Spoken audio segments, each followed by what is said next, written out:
Pessoal, vamos lá, né? Já deu para a galera chegar, parece que seremos só nós mesmos.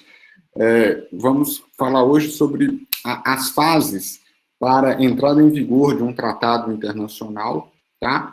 Nós temos essencialmente 4 fases, seguindo a boa doutrina, né? Seguindo a maioria dos grandes autores. Basicamente, nós vamos compreender, então, que os tratados internacionais necessitam passar por procedimentos internacionais e internos para que possam entrar em vigor, para que possam ter efeito jurídico, tanto internamente quanto na esfera internacional. Vamos ver que muitos dos procedimentos são próprios de cada um dos países, portanto, nós vamos compreender como, no caso brasileiro, ocorre esse procedimento dessas fases, né? Em especial aqui, então, nós vamos compreender a existência destas 4 fases. Bom, a doutrina nos diz que nós temos 2 fases internacionais, ou essencialmente internacionais, que são a negociação e a assinatura do tratado internacional.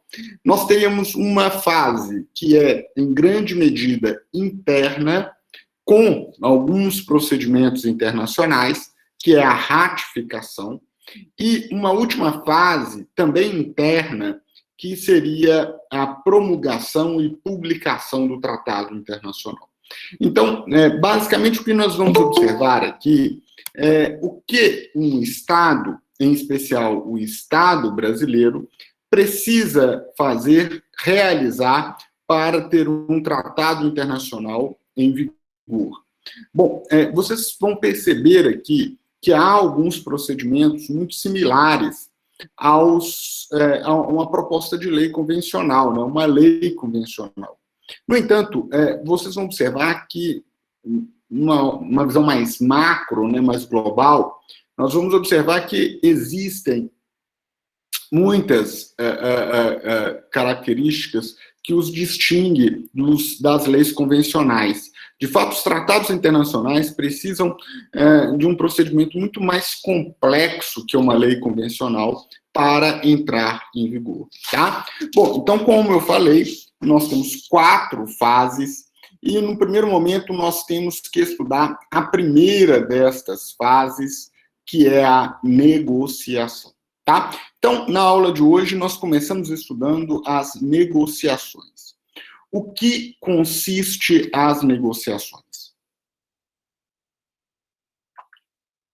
As negociações, senhores, são basicamente as conversas preliminares que irão levar à confecção do tratado.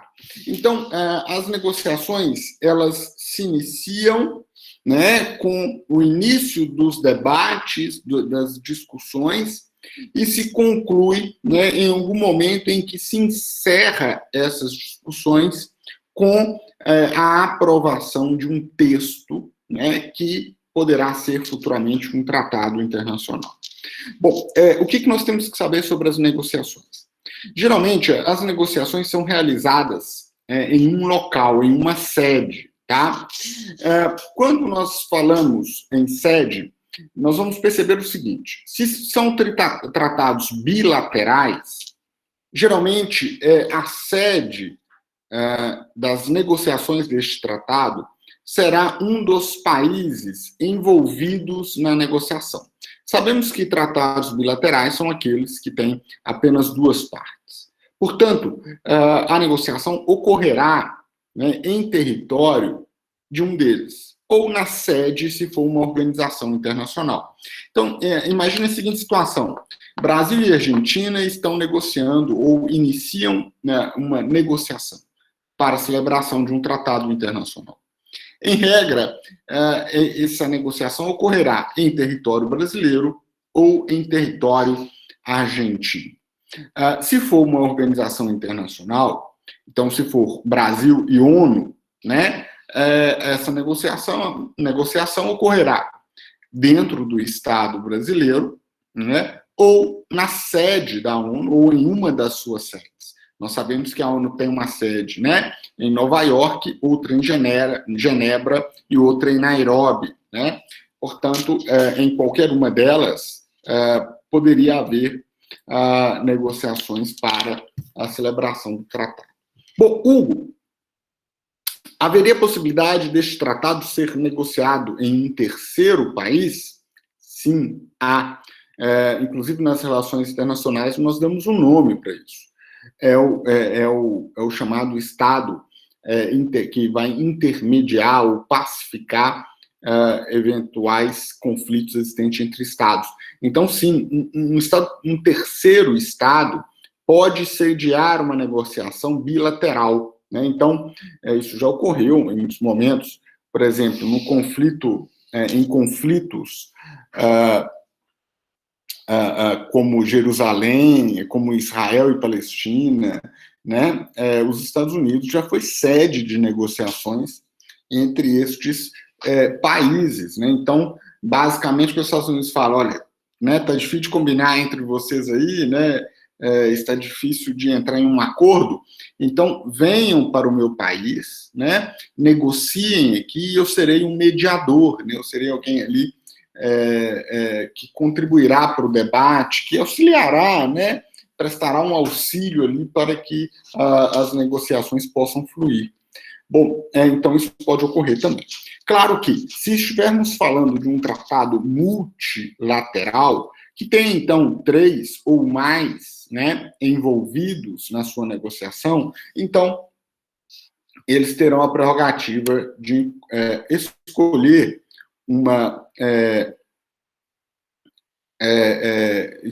né, uma cidade de alguns deles para que as negociações ocorram, tá?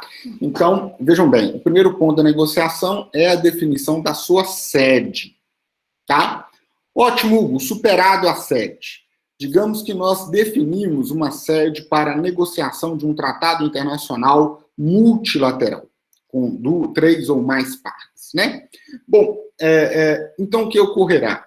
Nós teremos um Estado anfitrião, que é o Estado, né, que tem em seu território a sede que ocorrerá as negociações. Qual a importância da gente compreender a situação do Estado anfitrião? Para o próximo passo, que será agora. Vejam bem, os Estados e organizações internacionais são entidades, né? Portanto, entidades que se farão representadas em negociações, né? Então, obviamente que o município de Itabira não vai negociar. Quem vai negociar são pessoas legitimamente representando o município de Itabira, né? Então, vai ser seu prefeito, seu procurador, dentre outras pessoas com legitimidade para tanto. A mesma coisa acontece com os estados e organizações internacionais. Nós falamos que os representantes do Estado ou das organizações são chamados de plenopotenciários, tá? O que é um plenopotenciário? O plenopotenciário é quem é legítimo representante, porta-voz do Estado. É aquele que tem legitimidade para falar, negociar em nome do Estado, tá? Então, sempre que eu disser que alguém tem legitimidade para negociar em nome do Estado um tratado internacional, nós chamaremos o mesmo de plenopotenciário, tá? Os plenopotenciários, estes indivíduos legítimos para representar o Estado, podem ser originariamente dotados dessa legitimidade ou portadores de um documento que os concede tal representação. Também, Maria, vale para as organizações internacionais, e eu vou te dar um exemplo aqui daqui a pouco para você compreender isso com mais cuidado, tá? Mas vale sim. Então, veja bem, eu tenho os que naturalmente, né, pela função que ocupam, são plenopotenciários, pela função que ocupam, já falam em nome do Estado, de forma legítima, e aqueles que vão ser temporariamente revestidos de tal competência. Tá? Então, eu tenho um grupo que a função pública que ele ocupa, ele já é um plenopotenciário natural, e aqueles que são plenopotenciários temporários, porque portam um documento que lhes dá este poder. Tá? Vejam, que documento é este que dá este poder? Nós chamaremos de Carta de Plenos Poderes. Tá? Então, a Carta de Plenos Poderes seria essencialmente uma procuração, como uma procuração, né, que no direito é muito comum a gente conhecer. Então, a Carta de Plenos Poderes é uma procuração em que o sujeito, portando essa carta, pode falar, representar o Estado ou a organização internacional. Tá? Eu volto neste tema daqui a pouco. Vejam bem, quem naturalmente teria poderes para falar em nome do Estado? A Convenção de Viena, né, da década de 60, no seu artigo 2.7, vai dizer o quê? Vai dizer que os que são naturalmente dotados de capacidade para representar o Estado é quem? O presidente ou o primeiro-ministro, tá? Então, obviamente que aqui a gente está falando de formas de organização de Estado diferentes, né? Geralmente no parlamento eu tenho a figura do primeiro-ministro, que seria aquele chefe de Estado que representa o Estado na esfera internacional. No sistema presidencialista, o presidente acumula a função de chefe de governo e chefe de Estado, né? Então, ele é representante de um ente da federação, que é a União. Quando, nessa condição, ele é chefe de governo.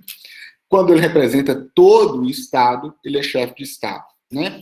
No caso brasileiro, nós sabemos que nós adotamos aqui o presidencialismo, e nós já lemos o artigo 84, inciso 7º e 8º da Constituição Federal, e sabemos, né, diante desse dispositivo, que o presidente da República tem a competência constitucional, portanto originária, de celebrar tratados internacionais. Portanto, o presidente da República, quem ocupa a função de presidente da República, é naturalmente um plenopotenciário, um representante do Estado brasileiro para a celebração de tratados internacionais. Tá? Bom, em sistemas parlamentaristas, a figura aí seria do primeiro-ministro. Tá? Além daqueles que ocupam esses dois cargos, nós teríamos o chanceler, né? O chanceler é quem? É o ministro das Relações Exteriores, tá? Então, em todos os estados, nós sabemos que tem ministérios, né? Cada um vinculado a uma temática, uma área, né? Diferente do outro. E no Brasil não é diferente, né? Então, nós temos o ministro da Fazenda, da Economia, né? Da Agricultura, das Minas e Energia, enfim, do Meio Ambiente. E aqui não é diferente, né? De modo que, realmente, nós temos a figura do ministro das Relações Exteriores, que é aquele ministro especializado nas relações entre o Estado brasileiro e os demais estados. Esse sujeito, que também se encontra na grande maioria dos estados, que existe, né, essa figura na grande maioria dos estados, ele também, tá? É um plenopotenciário simplesmente por ocupar essa função. Muito óbvio, né, gente? A função do sujeito é assessorar o Brasil, né, e o presidente da República nas relações internacionais. Quando ele ocupa essa função, naturalmente, ele está ocupando uma função que lhe permite negociar e celebrar tratados internacionais. Até aqui está dando para entender, gente? Estou muito rápido. Como é que nós estamos aí?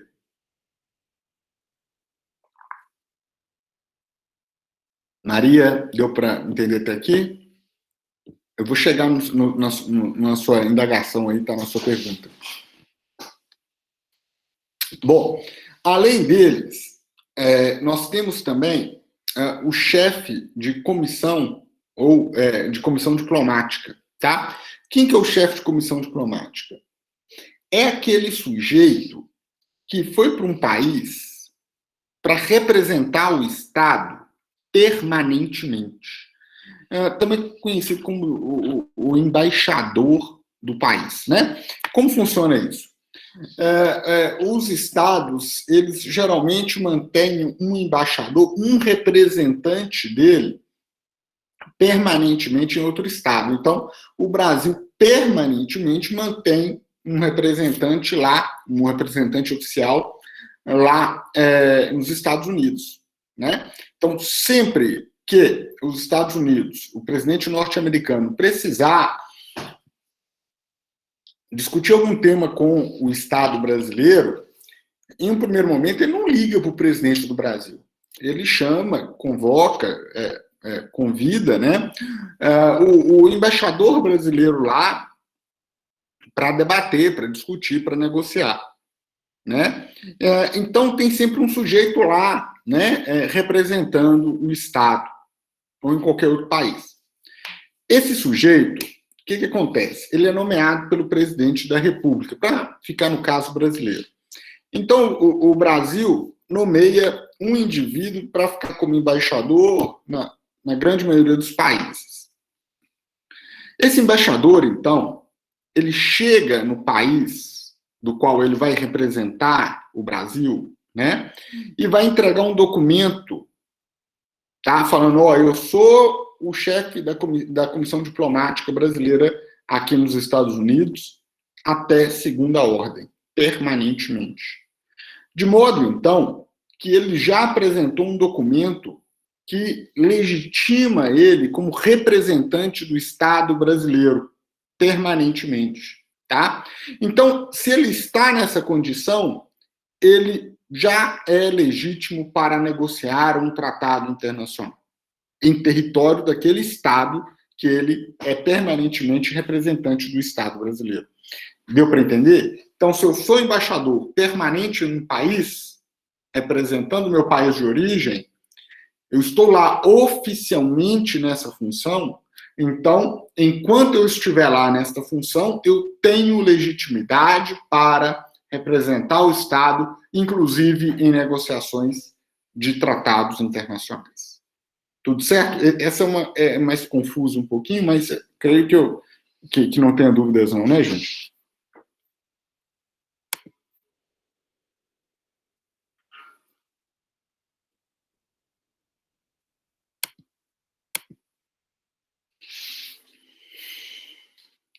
Bom, beleza. Veja bem, quem não tiver ocupando um cargo desse... Hugo. Oi, pode falar. Licença. Essa questão do embaixador é em relação àquela pessoa que é temporariamente revestida de competência por meio de carta? Não, é permanente. Ah, não, então tá. Entendeu? O que acontece? O embaixador é aquele sujeito que você manda para outro país para te representar lá. Então, o Brasil fala assim, Hugo, agora você será o embaixador do Brasil na Argentina. Então, eu estou indo para a Argentina e até que me convoquem, eu vou ficar como embaixador lá. Então, eu chego na Argentina, entrego lá falando, eu sou embaixador, representante do Brasil aqui. Entrego um documento lá comprovando isso. Tá, Maria? Então, eu vou ficar lá 2 anos. No terceiro ano, o presidente vira para mim, negocia um tratado internacional aí com a Argentina, né, sobre comércio. Eu preciso de uma carta de plenos poderes para isso, Maria? Não vou precisar, porque como eu já represento o Brasil permanentemente lá, essa representação ela alcança também as negociações que, porventura, ocorrerem dentro do Estado argentino, tá? Mas é aquela história, né, Maria? Por exemplo, imagine que a negociação será no Peru. Então, eu vou ter que sair da Argentina e ir no Peru para representar o Brasil. Aí eu preciso da Carta de Plenos Poderes. Deu para ficar claro? Por nada.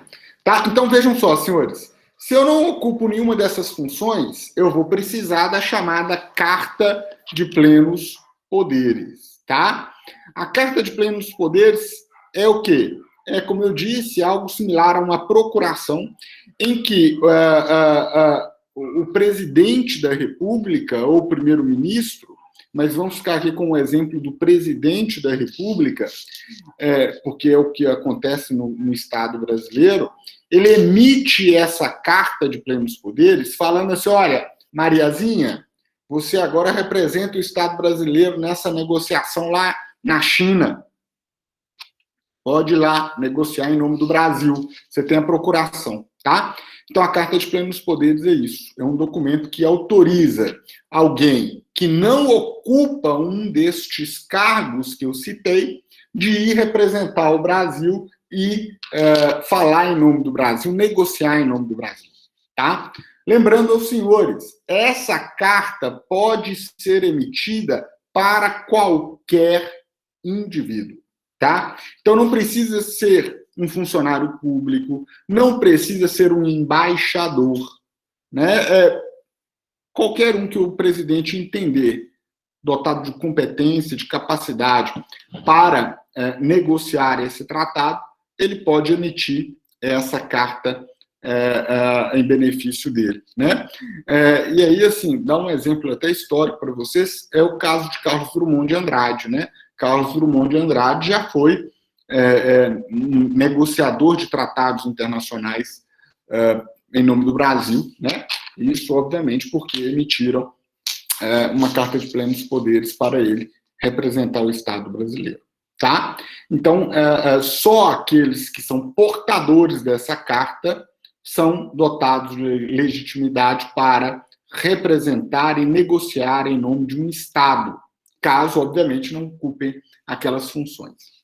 No tocante às organizações internacionais, há também uma função natural de representatividade da organização. Então, sempre tem uma pessoa que representa naturalmente a organização.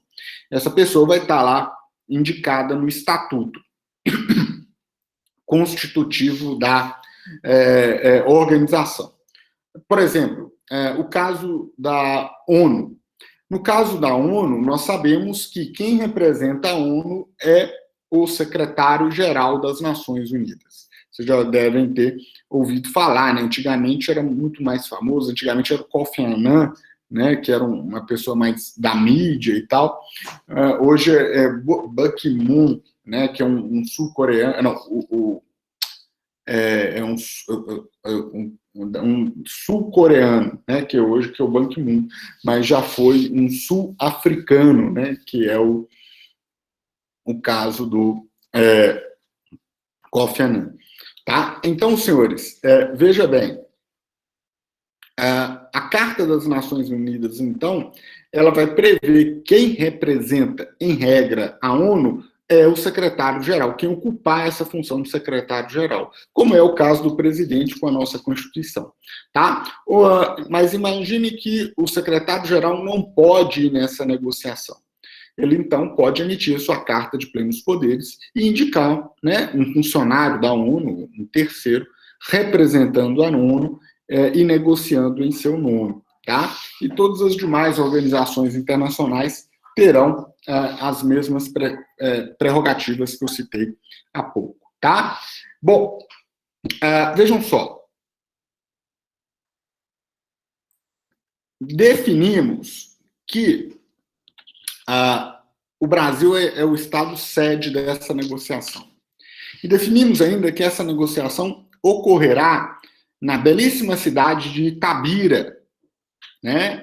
Então, o tratado vai ser negociado lá. Eles preferiram Itabira do que, sei lá, Viena, na Áustria, né? Uma cidade só um pouco mais bonita, histórica, né? Só um pouco mais do que Itabira, né? Então eles preferiram ir para Itabira. Veja bem, brincadeira, né, gente? Itabira tem as suas belezas, em que pese nós estamos falando de Viena, que é considerada, né, uma das cidades mais belas do mundo, né? Por muito tempo sede de um dos maiores impérios europeus, né, um império austro-húngaro, da família, né, austro-húngara, que é uma das famílias mais poderosas e ricas da história europeia, que permitiu que eles construíssem os mais belos palácios europeus, né? Então, vocês imaginam a riqueza da cidade de Viena. Não é à toa que o povo vai sempre lá fazer um tratado ou outro, negociar um tratado ou outro, né? Que aproveita e faz aquele turismo, né, maroto, né? Eu brinco que não tem tratado internacional sendo negociado e assinado em cidade feia, né?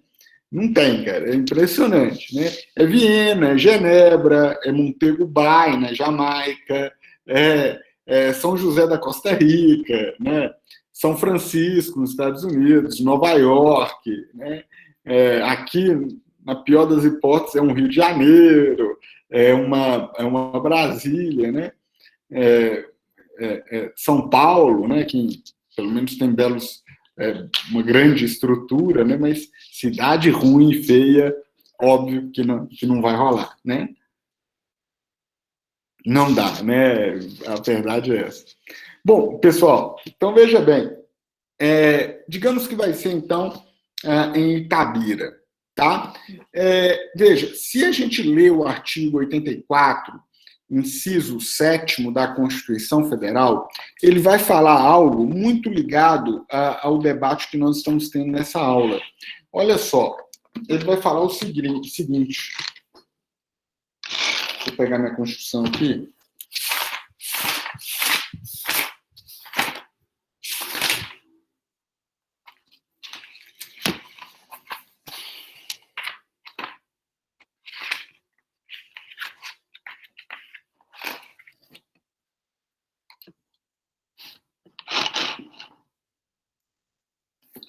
Olha o que o artigo 7º vai falar. Né? Caput, né, compete privativamente ao presidente da República. Inciso 7º. Manter as relações com estados estrangeiros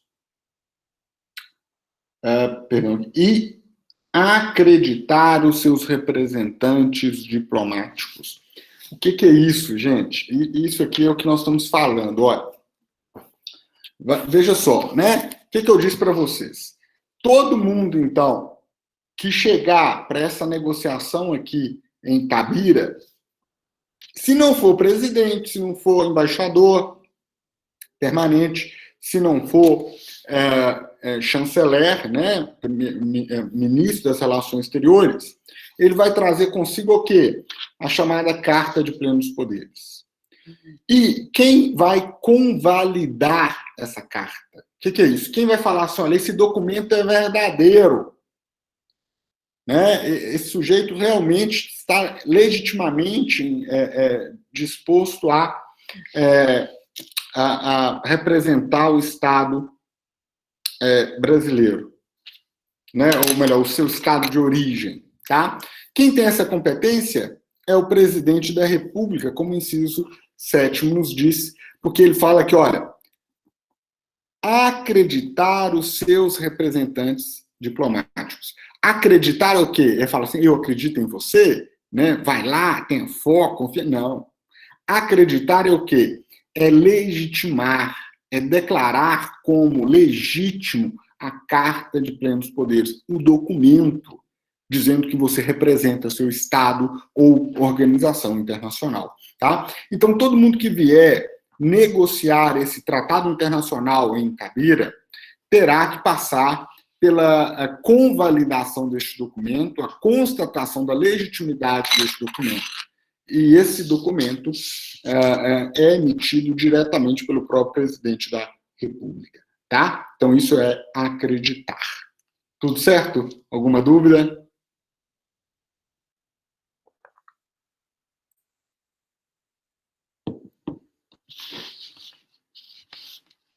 Tudo certo, gente? Beleza. Bom, então vamos lá. Olha só. Vejam só. O Hugo, tem prazo para essa galera, né, negociar esse tratado internacional lá em Itabira? Tem não, tá? Se vocês quiserem ficar um mês lá, 2 meses, 1 ano, 3 anos, não há problema algum. Eles podem ficar lá negociando, né, o tratado internacional, mas umas coisas desde já têm que ficar claras. Quando eles começam as negociações, eles já devem definir, tá, um idioma oficial para o tratado internacional. Sim, os tratados internacionais terão um idioma oficial, tá? Ou mais de um idioma oficial. Então, se eu tenho um tratado bilateral, multilateral, com 180 países, né? Bom, tenho que ter uma definição de qual será ou quais serão os idiomas oficiais deste tratado. Por quê?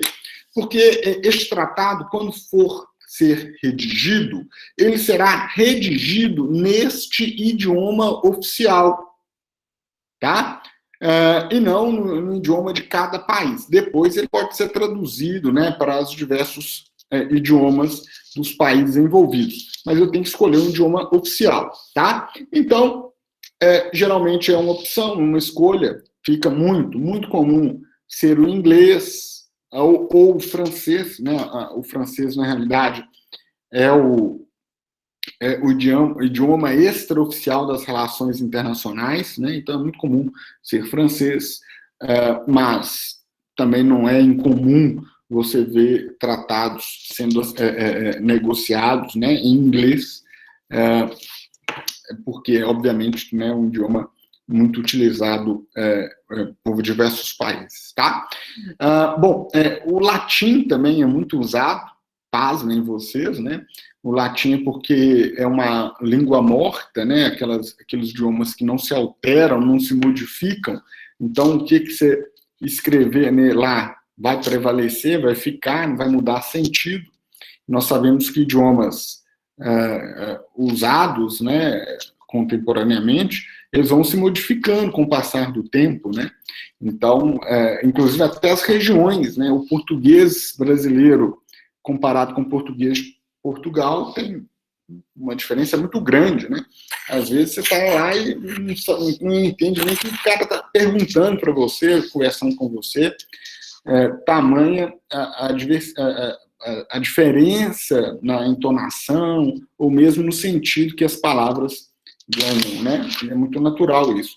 Bom, então, às vezes, eles usam o latim como instrumento aí, por causa disso. Mas certo qual que é a importância de ter o tratado em um idioma oficial?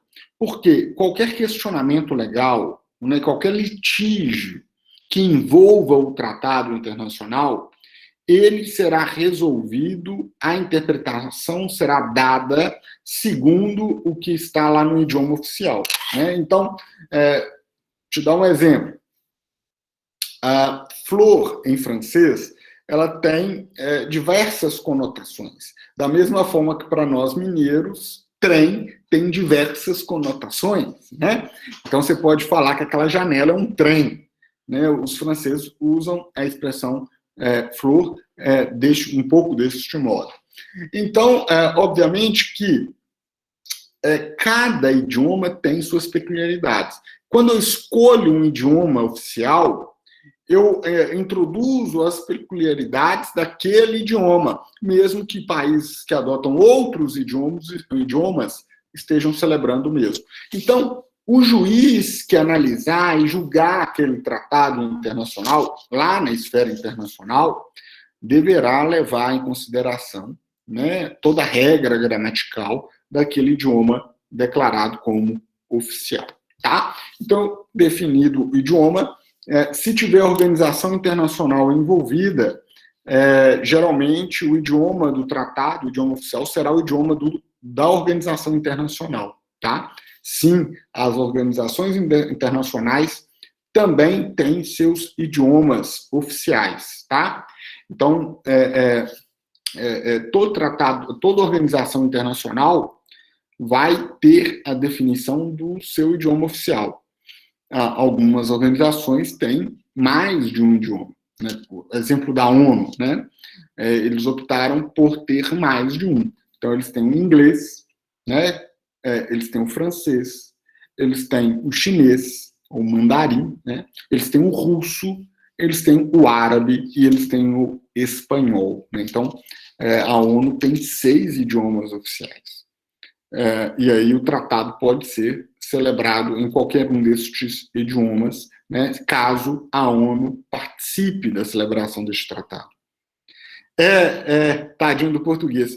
A lógica por trás da escolha dos idiomas da ONU faz algum sentido, sabe? Por exemplo, o idioma mais falado no mundo, ainda hoje, né, é o mandarim, é o chinês. A gente acha que às vezes é o inglês, mas não é. É o mandarim. O segundo idioma mais falado no mundo hoje é o espanhol, né? O idioma do comércio internacional é o inglês, né? Como eu disse para vocês, o idioma extraoficial das relações internacionais é o francês. Então, né, geralmente, todo embaixador, todo diplomata, né, ele tem domínio do francês. E o árabe, né, é para ser ali, digamos, ter uma diversidade, né, trazer consigo ali uma parcela da comunidade, da sociedade internacional, que são os árabes que estão, né, espalhados por uma parcela considerável do mundo, né? Então, os árabes estão no Oriente Médio, no norte da África, né? Tem colônias importantes em vários setores locais do mundo, né? Na Europa, nos Estados Unidos. Então, é uma forma de integrá-los também, né? O português somos, curioso, né? Mas o país mais importante politicamente que adota o português somos nós, né?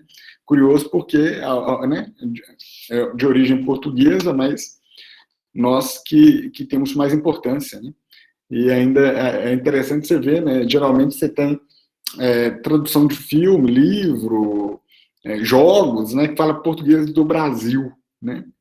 Por causa das peculiaridades aqui, os portugueses lá se matam, né? Tentam, né? Ficam pé da vida porque por causa disso, né? Porque acaba que a sociedade internacional tem mais como visão o português por causa do Brasil, porque essencialmente por causa de Portugal. Bom, pessoal, tranquilo, né? Até aqui deu para entender tudo aí?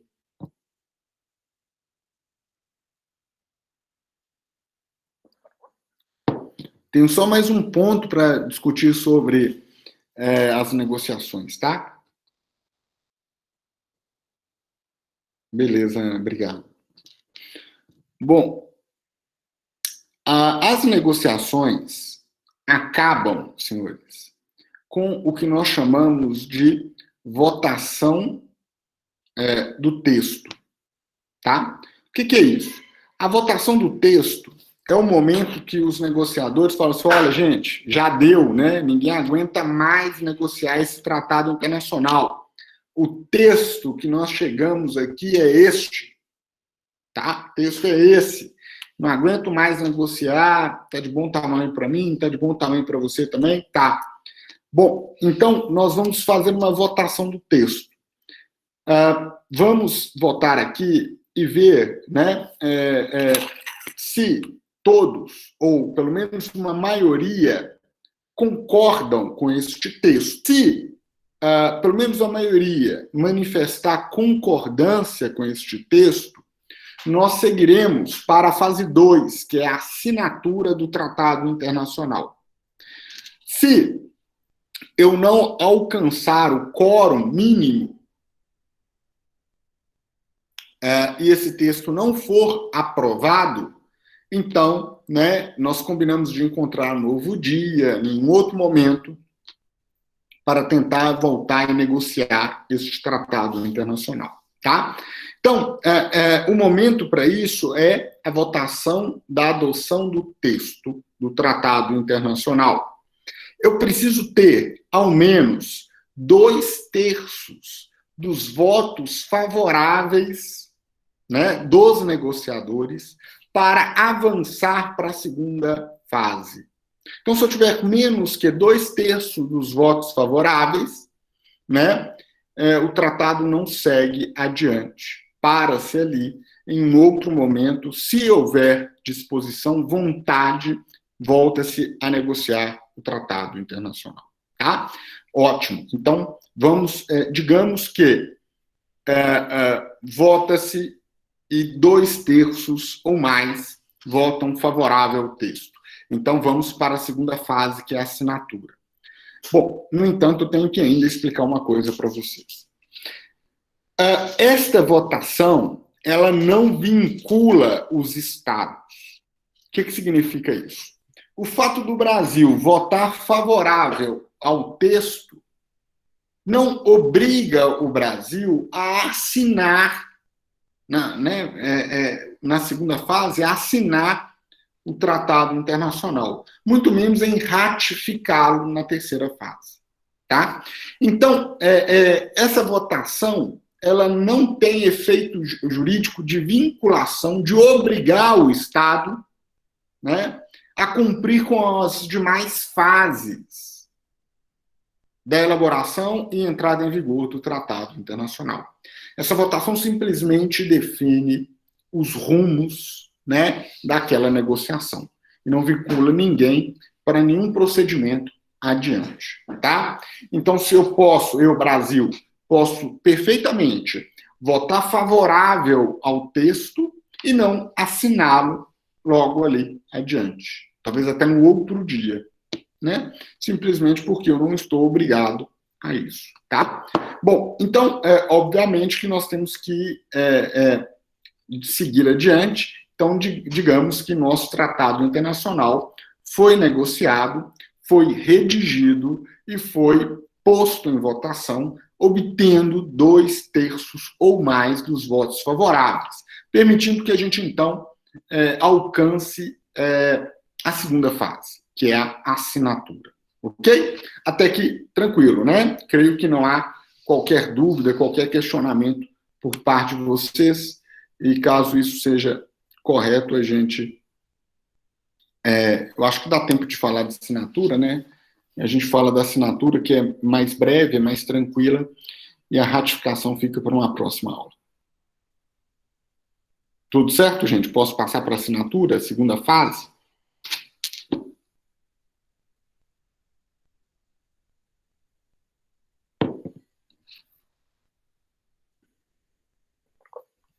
Beleza, obrigado. Stephanie. Bom, gente, então lá, segunda fase. Os mesmos que negociaram o tratado, tá? Ao votarem favorável, poderão, tá? Assinar este texto. A assinatura é o quê? É um aceite formal do texto. Então, a assinatura é o quê? É o ato em que os plenipotenciários, os representantes do Estado, formalmente manifestam, tá, a vontade de dar continuidade aos procedimentos para que aquele tratado futuramente entre em vigor. É formal, né, porque exige uma assinatura, tá? Mas os autores falam assim, olha, a assinatura é um ato formal e precário. Precário por quê?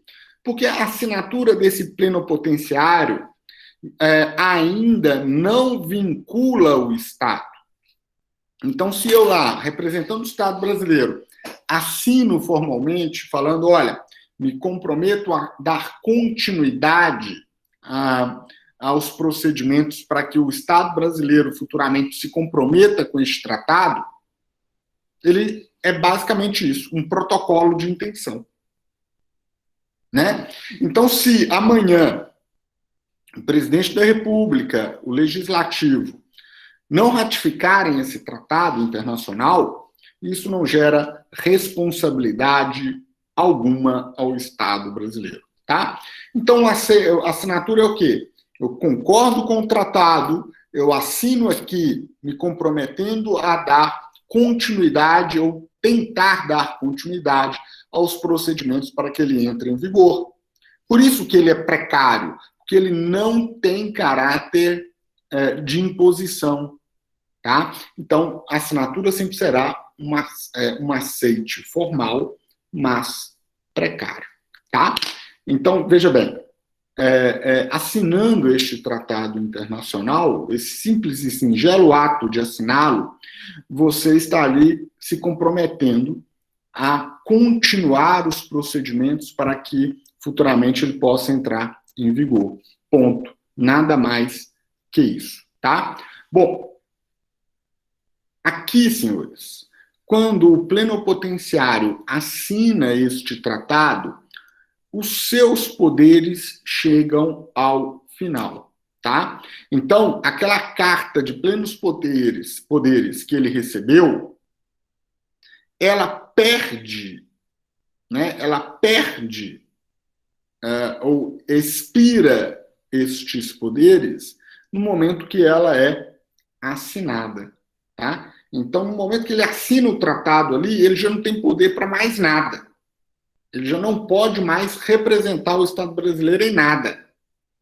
Então, só compete a ele colocar o tratado debaixo do braço e entregar para o presidente da República, né, para que o presidente dê continuidade aos São 22 horas. referentes à entrada em vigor deste tratado internacional. Tá? Então, vejam só, por que é precário? Por causa disso, porque a partir daqui já não é mais competência desse sujeito. E, obviamente, né, senhores, os tratados são revestidos de muitos atos onerosos ao Estado, e não dá para um sujeito, somente um, né, assinar algo ali e já vincular e obrigar o Estado a cumprir. Né? Nós sabemos que isso seria de uma irresponsabilidade muito grande, tá? Então, a assinatura é simplesinho assim mesmo. Um ato formal, né, que pode ser realizado apenas pelo plenipotenciário, seja ele qual for, né? E caso seja um plenipotenciário que está ali portando uma carta de plenos poderes, no ato que ele assina, essa carta perde os citados poderes, né? E ele já não pode mais falar e negociar em nome do Estado que ele representa, tá? Senhores, é isso. Eu tenho assinatura, digamos que nós assinamos esse tratado, né? E agora me compete só colocar esse tratado debaixo do braço e levá-lo a Brasília para que o presidente da República possa dar continuidade aos atos formais para que esse tratado entre em vigor. Tudo certo, senhores? Alguma dúvida? Podemos concluir a aula de hoje? Quintou?